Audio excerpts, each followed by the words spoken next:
2019 সালের এসএসসি বাংলা প্রথম পত্র পরীক্ষার এমসিকিউ প্রশ্নের আমি সমাধান দিতেছি।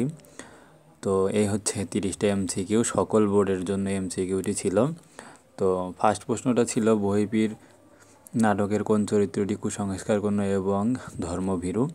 তো এই প্রশ্নগুলো ছিল, আমি একটা একটা করে আপনাদের দেখাচ্ছি। তো এরপর 2 নম্বর প্রশ্ন 3, 4, 5, 6, 7, 8, 9, 10, 11, 12, এরপর হচ্ছে 13, 14, 15, 16, 17, 18, 19, 20, 21।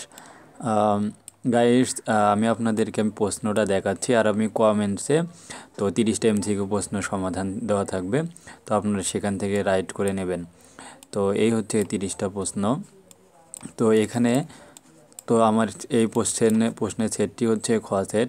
আমি খ সেট প্রশ্নটি আপনাদেরকে এখান থেকে দেখিয়ে দিচ্ছি। তো এই হচ্ছে, আপনারা দেখে নিন। 1 থেকে এখানে 6, এক লাইনে 6, তারপরে 7 থেকে 12, আর নেক্সট পেজে হচ্ছে 13 থেকে 21, 13 থেকে 21। আপনারা স্ক্রিনশট দিয়ে ভিডিওটি পজ করে দেখবেন। তারপর হচ্ছে 22 থেকে 30 পর্যন্ত। তো এখানে কিছু দাগা আছে, তো দাগার মধ্যে যে স্টুডেন্ট আমি প্রশ্নটা নিয়েছি তার ভুল ত্রুটি থাকতে পারে। তো যার জন্য আমি কমেন্টসে আপনাদেরকে আমি তো 1 থেকে 30 পর্যন্ত সিরিয়াল করে সমাধানটা দিয়ে দিব, আপনারা সেখান থেকে রাইটটা করে নেবেন। তো আর সৃজনশীল প্রশ্নটা দেখতে চাইলে তো এখানে ভিডিও ডিসক্রিপশন বক্সে তার লিঙ্ক দেওয়া থাকবে, সেখান থেকে আপনারা সৃজনশীল প্রশ্নটা দেখে নিতে পারেন। তো এই হচ্ছে প্রশ্নটি।